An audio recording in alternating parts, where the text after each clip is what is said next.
the colonies and brought the convention to a stalemate until the founders chose to allow the slave trade to continue for at least 20 more years and to leave any final resolution to future generations.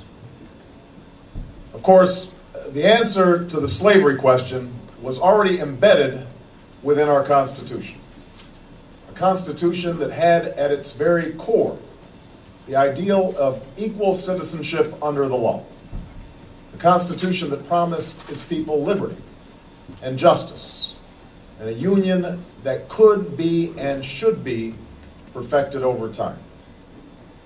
And yet words on a parchment would not be enough to deliver slaves from bondage, and provide men and women of every color and creed their full rights and obligations as citizens of the United States.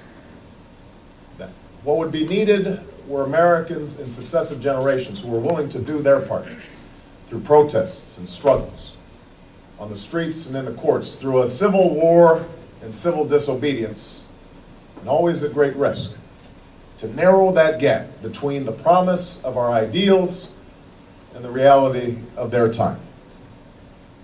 This was one of the tasks we set forth at the beginning of this presidential campaign, to continue the long march of those who came before us, a march for a more just, more equal, more free, more caring, and more prosperous America.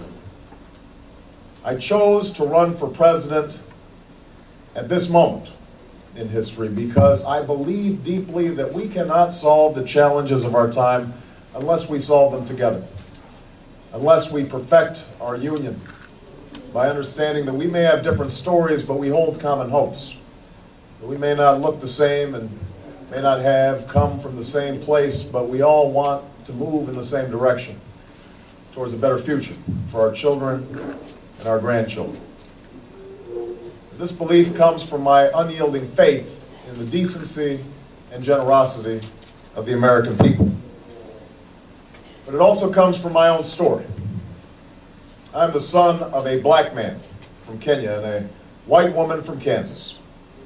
I was raised with the help of a white grandfather who survived a depression to serve in Patton's army during World War II, and a white grandmother who worked on a bomber assembly line at Fort Leavenworth while he was overseas. I've gone to some of the best schools in America, and I've lived in one of the world's poorest nations. I am married to a black American who carries within her the blood of slaves and slave owners, an inheritance we pass on to our two precious daughters. I have brothers, sisters, nieces, nephews, uncles, and cousins of every race and every hue scattered across 3 continents, and for as long as I live, I will never forget that in no other country on earth is my story even possible. It's a story that hasn't made me the most conventional of candidates, but it is a story that has seared into my genetic makeup the idea that this nation is more than the sum of its parts, that out of many, we are truly one. And throughout the first year of this campaign, against all predictions to the contrary, we saw how hungry the American people were for this message of unity. Despite the temptation to view my candidacy through a purely racial lens, we won commanding victories in states with some of the whitest populations in the country. In South Carolina, where the Confederate flag still flies, we built a powerful coalition of African Americans and white Americans. This is not to say that race has not been an issue in this campaign. At various stages in the campaign, some commentators have deemed me either too black or not black enough. We saw racial tensions bubble to the surface during the week before the South Carolina primary. The press has scoured every single exit poll for the latest evidence of racial polarization, not just in terms of white and black, but black and brown as well. And yet, it's only been in the last couple of weeks that the discussion of race in this campaign has taken a particularly divisive turn. On one end of the spectrum, we've heard the implication that my candidacy is somehow an exercise in affirmative action that is based solely on the desire of wild wide-eyed liberals to purchase racial reconciliation on the cheap. On the other end, we've heard my former pastor, Jeremiah Wright, use incendiary language to express views that have the potential not only to widen the racial divide, but views that denigrate both the greatness and the goodness of our nation, and that rightly offend white and black alike. I have already condemned, in unequivocal terms, the statements of Reverend Wright that have caused such controversy and in some cases pain. For some, nagging questions remain.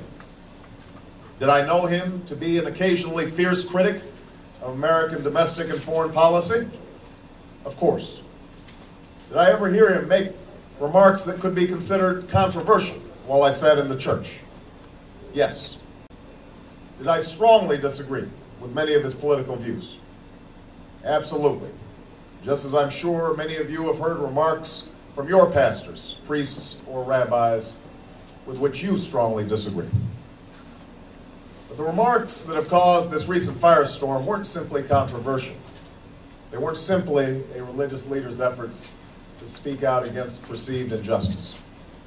Instead, they expressed a profoundly distorted view of this country, a view that sees white racism as endemic, that elevates what is wrong with America above all that we know is right with America.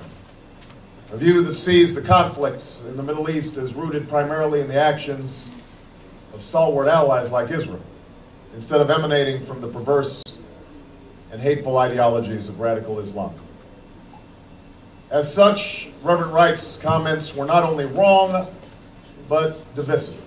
Divisive at a time when we need unity, racially charged at a time when we need to come together to solve a set of monumental problems. 2 wars, a terrorist threat, a falling economy, a chronic healthcare crisis, and potentially devastating climate change. Problems that are neither black or white or Latino or Asian, but rather problems that confront us all. Given my background, my politics, and my professed values and ideas, there will no doubt be those for whom my statements of condemnation are not enough. Why associate myself with Reverend Wright in the first place, they may ask? Why not join another church? And I confess that if all that I knew of Reverend Wright were the snippets of those sermons that have run in an endless loop on the television sets and YouTube, if Trinity United Church of Christ conformed to the caricatures being peddled by some commentators, there is no doubt that I would react in much the same way. But the truth is, that isn't all that I know of the man. The man I met more than 20 years ago is a man who helped introduce me to my Christian faith. A man who spoke to me about our obligations to love one another, to care for the sick, and lift up the poor. He is a man who served his country as a United States Marine and who has studied and lectured at some of the finest universities and seminaries in the country, and who over 30 years has led a church that serves the community by doing God's work here on earth, by housing the homeless, ministering to the needy, providing daycare services and scholarships and prison ministries, and reaching out to those suffering from HIV/AIDS. In my first book, Dreams from My Father, I describe the experience of my first service at Trinity, and it goes as follows.